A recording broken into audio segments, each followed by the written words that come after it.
first of all, thanks for Mark for presenting. I'm delighted we booked him and just gutted I have to follow him. So, well done, Mark. Thank you. Well, thank you very much for joining us on the panel today. So, the coalition model around the world has changed massively over the last 5 years. In fact, some of the big dinosaurs of the industry have left us. You know, people like Loyalty One in Canada with Air Miles, people like Flybuys in New Zealand, people like Plenty in America. But what we're now finding is there's now a growth of new loyalty models around the world, which is equally as exciting. I think we're in an absolute crux point. So I'm delighted today to be joined by 3 people who are really part of that new world of loyalty and the new generation. So could I introduce Christopher from Spen, and James from Nectar, and Alex from IAG Loyalty. What I'll do now is just, can you give us a quick introduction to yourselves and your experience in partnerships first, rather than, we'll get into the models in a minute, but if you can just give us experience of partnerships and the programs. Will do. So I'm Christopher. I'm ex-CMO in Norwegian Air. So I had the pleasure of overseeing Norwegian Reward for a number of years, the numerous award-winning Norwegian Reward program. Mai, that was here yesterday, was leading that. Kristin is here in the audience today. She was leading that too. So a lot of great work was done with that. And then, since last summer, I've been doing first Spen as a project, and then it eventually became a company, and launched 19th of November last year. I think Håvard Hovdal from Strawberry was on stage yesterday talking a bit about it. That was a very exciting launch in November. We're doing very well, so that is super exciting. And I guess Håvard spoke a bit about the launch. Probably he didn't speak so much about why we did it, so hopefully we can get a bit into that now. We will get into that, yeah. The whole idea is to do a partnership at scale, right? So exactly. And you've also had previous experience of similar things at Norwegian, because you had a partnership channel there as well. Yes, we did. Yeah. And James? Hi, so I'm James Howland. I'm a Group Partner Director at Nectar 360. So we own Nectar in the UK. It's the largest coalition programme in the UK. We've got 24 million collectors. And my experience of partnerships there is I've spent 8 or so years on the retail media side of the business, so leading the partnerships with CPGs, so Unilever, PepsiCo, etc. But more latterly, in the last kind of 4 or 5 years, I've been leading our partnerships within travel, so British Airways through IAG Loyalty, our soon-to-be launched partnership with Marriott Bonvoy, which will be coming this year, more to come on that soon. And then also our partnerships in financial services, the likes of American Express, Sainsbury's Bank, and then energy through, again, Sainsbury's Energy and also our Smart Charge proposition. Perfect. And Alex? Yeah, so hi everybody, my name is Alex Hunter. I head up our global currency franchise at IG Loyalty, who you'll probably know best for the Avios currency. I've been with the business for a decade, worked across partnerships. I now lead on our strategic relationships with Qatar Airways, Finnair, and I'm responsible for expansion of Avios into new airlines and new verticals in the future. No, good. And before we get into what you're doing again, so why do we think that the partnership model was broken? I mean, you guys have all worked in partnerships long enough, so why do you think that things like the ones we mentioned have got, what was broken? What was the problem? And James, you're nodding your head there. Sure. So fundamentally, I actually disagree that it's completely broken. I think there's just not enough anymore. So I think there is still a place absolutely for traditional earn and or burn partnerships. We see them work really well with our group brands and with Esso, for example. But it's no longer enough. I think launch programs have proliferated considerably in the last few years. The barriers to entry have decreased. There's plenty of people out here that can launch you a loyalty program in no time at all. So you've got to do more, and I think it's just you've got to show that you can offer flexibility in how you offer value and utility to customers. So at Nectar, what that's meant for us is just offering earn and burn partnerships is no longer enough in and itself. So that's why we explore things like our currency exchange partnership with the guys at IAG, why we're about to launch the Marriott proposition, and then also why we look at what we call one-to-many platforms. So this is our partnership with the likes of Value Dynamics, where you can have a single integration and add significant scale very quickly. So I think I disagree that it's broken, but I would say it's just not enough, and you need to be much more flexible on how you partner with brands now. And building on that, then, Christopher, I mean, you were at Norwegian, so you had partnerships there. So I guess was that why did you choose to move away from that into what you're doing with Strawberry?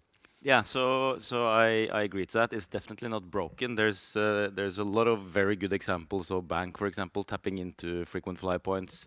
There are very good examples of grocery chains allowing their consumers to convert into other type of bonus points, etc., like you're doing and also talking about. So there's and that has scale, right? So it's not broken, but I think at Norwegian Reward we were doing that, but we wanted to do more. Yeah. We wanted to see if we can scale and onboard, larger partners at a different level. Norwegian Reward starting point was really we wanted to create or make your everyday into holiday. And that's really the starting point of Spen as well. And if you want to do that, you need to have more partners to come in on the earn side. And what you eventually do then is to combine frequency and value, right? So the grocery and the convenience and the fuel players in this world, they provide the frequency, and the hotel and the airlines, etc., they typically provide very good redemption value. And it's the combination of those two that can really create a powerful dynamic. And Norwegian Reward was working to do that for a number of years, but it didn't really scale. If I am to say that anything was broken, it's just the very simple fact that the big brands, they don't want to buy into somebody else's currency. You could do the conversion piece, but if you want to do it really simply and really seamless and share a currency across, it cannot be somebody else's currency. Yeah, I mean, so Spen came to life as a separate standalone entity with a new brand that can be bought into by other brands. we'll get into that. And therefore, scale it in a very different way. Yeah, no, absolutely. And Alex, I mean, with you particularly, so the banks in the UK have some big loyalty programs, but your particular bank with Amex the numbers are huge, as Scottish said. Why do you think that is? Because what do you bring that the banks don't bring themselves? So I think with the Avios currency, it's an extremely attractive option for all of our users. As Scotty mentioned, we've got over 65 million members enrolled across the programs. They're collecting over 235 billion Avios each year. That's almost 250 billion points. And they're able to unlock and access a network that really is incredible. If you think about it, we've got 7 airlines that are using the currency today. We've got rich network, great product with our partners at Qatar Airways, Finnair, British Airways, and you've got flexibility and utility to also use currency in other ways. So Nectar, for example, we launched that relationship in 2021, allowing users to use their Avios for their everyday. And we also set up a wine business back in 2022, allowing our customers to access some excellent wines that we pour on board in the skies. It's interesting you mentioned we launched in 2021, because that was in lockdown, and you'd think for launching a travel partnership for Nectar in lockdown would have been one of the worst things you could do, but it was brilliant, because I guess for the British Airways guys, people couldn't fly, they couldn't redeem their points there, and it goes back again to the value and the utility that we offer, because it suddenly gave people an out to kind of enjoy the points that they're still earning during lockdown, but they couldn't spend on flights. And can you describe the thing you're doing with Marriott Bonvoy as well? So that's because you described the one you're doing with the Avios, but how does that work? Sure. So we've not actually announced all of the details yet, so I won't go into to everything. But essentially, there'll be a similar element to the proposition we have with IAG Loyalty. So you will be able to move points back and forth between the two programs. But there'll also be an opportunity to earn points on stays and when you link your accounts as well. Obviously, the whole proposition works on that account linkage technology, so we can kind of connect the two accounts and get the data flow in between the two programs. And Christopher, can you just describe your process, the process for the customer to be able to exchange currency between, or to be able to earn currency between the different players? How does that work? Yeah, so Spen works this way. So Spen is a currency that is installed into different loyalty programs. So Spen is not a loyalty program, right? It's a I currency. guess Håvard explained so that you collect yesterday. Spen within the individual. So in all these partners. different programs, you collect Spen. And you have then different Spen accounts with these different partners where you earn Spen. And then what Spen is doing, so the Spen app is just connecting these wallets. Then you have one wallet, so you have all the earning that you do in all these places in one place, and you then have all the redemption happening through that interface as well. So you can then seamlessly redeem on whatever you want, whenever you want, with these then partners. So that is the idea. So And then you can earn in one place. You can add frequency into the ecosystem through some of the frequency partners, and you then also allow these frequency partners to tap into redemption that they typically cannot afford, because their cost of goods sold are the marginal cost of a product is too high, right? So, but then combining these value players with these frequency players is where the customer value is really then created in the ecosystem. Okay. And I mean, when we first launched, well, Avios many years ago, the first thing we launched was a means to exchange currency between different places. And I think the assumption we made at the time was that it would be like water, as in it's going to find the greatest value, and that's where it would happen. But that just wasn't what happened at all.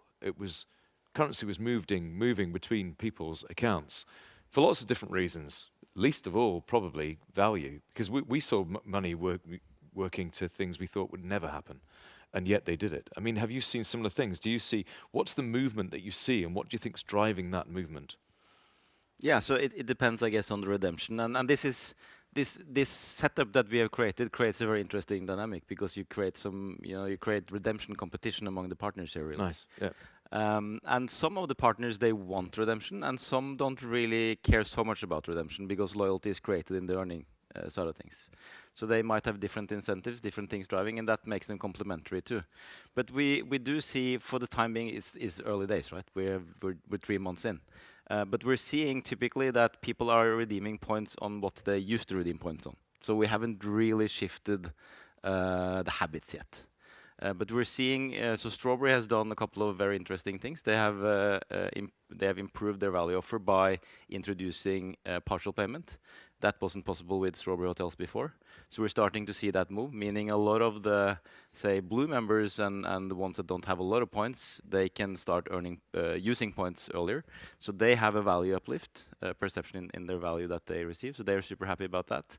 We're also seeing that some of the super deals that Strawberry has introduced, so when you pay with spend, you get better value than when you pay with cash.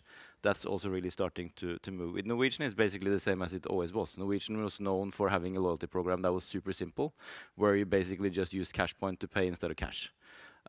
Super straightforward, and which was fine. The issue was a lot of that redemption just happened without really creating any incrementality. It just replaced cash, right? So that's another thing that we will look into on the Norwegian side to see if we can improve the incrementality of the sales for Norwegian through redemption. And then in the hotel, do they put a cash? They don't put a cash value on it in the hotel, do they? On the spend? So the value of spend is a question I typically get a lot. What's the value of a spend? And the value of a spend differs with what you use it for, right? Which is effectively a currency. So you, as the price setter, sets the price, and that price can be different in normal currency compared to the value that you. So effectively, you've created a market for this, and they compete against that market. Exactly. Yeah. And how about you? I mean, you have exchange between you, but do you think what do you think is driving those decisions for customers? I think it's dynamic. It depends what they want to do at any one particular time, and that's the beauty of it, right? Is we're offering flexibility and utility based on their circumstances at any one point in time.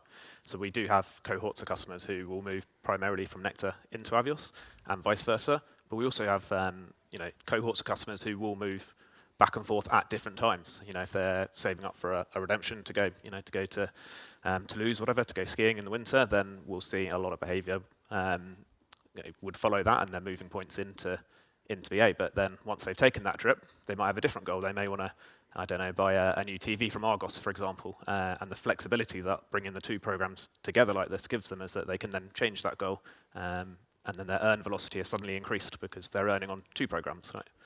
I must admit, that's exactly what I've done. I should know exactly, well, I do know exactly what the value is on either side, and yet I've done both. Yeah. And I guess the really interesting thing here is that we see the people who do engage with these types of propositions, they then go on to earn more points afterwards at other partners too. So it just drives the flywheel with the whole Nectar program. Yeah. Yeah, I'd agree with that. I mean, ultimately, it's what the user's looking to get out of the program, and we have a number of customers, certainly within Avios, that want to keep collecting. So typically we would see that out of the relationship that we have with Nectar. But there are users that don't want to travel. Maybe they're more environmentally conscious. Maybe they're older and they've got a balance that they're not able to use in the way that they want. So the Nectar partnership, I think, has proved really valuable for our members in being able to access the type of redemption that they wanted. But we've also seen a big shift in behavior as well. So we previously worked with a very well-known grocer, and we actually have seen about 40% of that base started collecting through Nectar. So it suggests that we've actually been able to really shift their behavior off the back of that change. That's a really good example of where you bring two programs together, and the value it creates is much more than that, than the constituent parts, right? So No, I see that. I mean, years ago when Delta and Northwest got together, there was big concern over what it would look like. And I went to a conference like this, and they both made pains to say that they made the program better for both sides, and the customers still hated it. And the customers had regret and missed the other program, the program that, you know, and in this case the Northwest program, which closed. And whereas I believe, and he said at the time, that people love the program they're in, and I think there's something to that. And I think a lot of the ones that we talked about that have gone to the wayside have not been. I think there's a value in having different programs, and perhaps a shared currency within. They bring value, don't they? I mean, would you agree, disagree? absolutely. I think I agree to that. That's the whole idea of why we're doing what we're doing. So definitely, and you know, customers are different, right? There's different cores, different segments. They have different needs and wants and wishes, and that might change over time as well. So by creating an ecosystem that makes sense, it makes a lot of sense to pull in the right partners, right? So the work we're doing now is to basically create that ecosystem in a smart way. There's obviously someone that can't be included. So if Norwegian is in, SAS can't be in. If Strawberry is in, Scandic can't be in. So some of the decisions that we're making now on building this ecosystem exclude somebody, and we have to be aware of that. Yeah, we're not far away from announcing a very big Nordic partner on You can the tell us. Go and tell anyone. on the frequency side. So that's going to be super exciting, and that's been a very considerate and careful selection, basically, to see that this makes sense for the customers that we represent. And what do we think about data sharing? Because I've often described when you have an exchange between companies, it's a bit like standing at a bus stop and seeing someone passing on the bus. You don't really know where they got on and where they got off. You just know that they're there. So you know when you've had an exchange that they've collected an enormous amount of points in one place, but you don't necessarily know what it was on, what the basket was on. I mean, are you doing anything between partnerships, or have any plans between partnerships where there's more value to that data, or do you think that's sufficient? Yeah. I think plenty of people are getting that data, and it is there as long as you get the correct permissions and you're very clear up front with customers that you are going to take that data and you are going to give them value back for that data. So I think that there are plenty of examples where that is being done already. I think more and more in the future, what you may see is additional value being created for customers because you could monetize that data. So we've talked a lot about retail media. Liz obviously opened the conference with what we're doing in the retail media space. And if you look at a retailer, for example, we get significant depth of data on our customers, and that's obviously we have SKU level data. We know exactly what they're buying in Sainsbury's or in Argos. I could see a world in the future perhaps where kind of partners in the coalition bring depth of data, especially within the financial services industry, where you've got that kind of sector or vertical level data, and if you put the two together, there's got to be some value there potentially, which you could kind of realise through retail media, through targeting. And how about through IAG? And it's similar for us through flight. I mean, you collect a lot of data within an airline, and particularly an airline loyalty program. You've got customers collecting with multiple brands. We've got credit card data and transactional data that James has mentioned as well. So we absolutely should be using that in the right way. It's like he says, it's about capturing the permissions that we need and ensuring that we're using it for the right purposes. So this is one of the problems of a lot of loyalty programs today, right? They have the view of their customers when their customers interact with them, but they don't have the extended view. Yeah. They don't know. They know how much they shop with you, but they don't know how much they shop with your competitors, for example. So by setting this up right, we use a term called aggregated data, which is data that we collect from partners, but they will be aggregated and hence anonymized, so non-individual, non-partner specific. And through that, we can create insights and analysis that can be both used for making sure that our customer communication is more relevant, but also giving some of that data back to the partners to make sure that they know more about their customer base so that they can make their customer communication more relevant. I mean, it's always a surprise to me when you do a data protection order and you go to the loyalty programs and ask for what data they hold on you as a matter of interest. It's fascinating. I've done it with all of you. I haven't done it with Spen yet. But it is fascinating what you hold and what you don't hold, and what customers assume you have. So where do you think we're going to be in 5 years' time? And I mean that by saying, what are the models that might disappear, but also the models that are going to? I mean, you're obviously doing exchange between you. I mean, where do you think we're going to be in 5 years? I personally, I think we're going to see a much braver approach to loyalty, if we call it that. I think Yeah. traditionally, certainly within the airline sector, there's been a nervousness to open up programs. You're starting to see that change. You're starting to see that shift. We obviously operate on a common currency model like Spen. I expect we'll see more innovation like that. I mean, we've certainly spent a lot of time working with our partners at Qatar Airways and Finnair to open up and give Avios collectors more opportunity to use the balance in the way they need to. And I hope that other programs will do the same. Yeah, I agree. Go ahead. Go for it. ahead.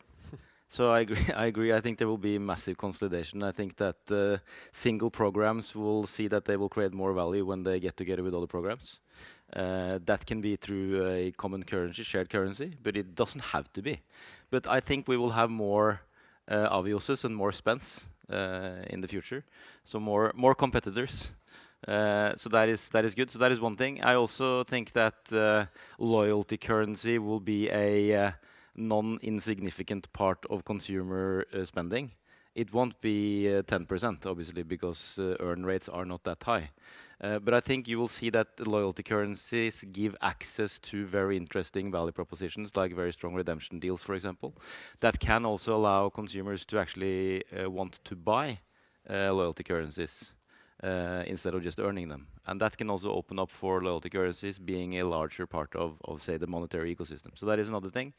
And then there's a third thing, which is I also believe that we will see a merge of payment service provider place and loyalty place. That's not new, but I think what we will see more of is that some of these shared currencies will be leveraged by the payment service providers to create loyalty to the payment service providers. And that's going to be a very interesting game to see play out. But I guess what you're all saying is you're seeing exchange between the currencies and a growing role for the currency. But does that mean you're seeing less of a role for the core leader at the beginning, like Amir, like Loyalty One, like where they were kind of owning the whole thing, or do you see them as being air traffic control? So I think we talked about this in the presentation we did last year. I think what you'll see is anchor owner partners. So where you've got a partner in the program that is invested in that program and wants to put more money into that program and make it better for all of the partners. The problem with the models which we had with the Loyalty Ones and the Amirs of the past was they were an additional party that were taking a cut of the revenue coming into that business. Whereas they're obviously not there anymore, and it's in Sainsbury's interest and in our camp to make Nectar work for everybody concerned. Yeah. That's very true. Well, thank you very much for your time today. I think you're literally around for 2 minutes before you have to go on a plane, Alex. But everyone else is available at break. So can I say thank you? Can you round of applause, please? Thank you, guys. Thanks.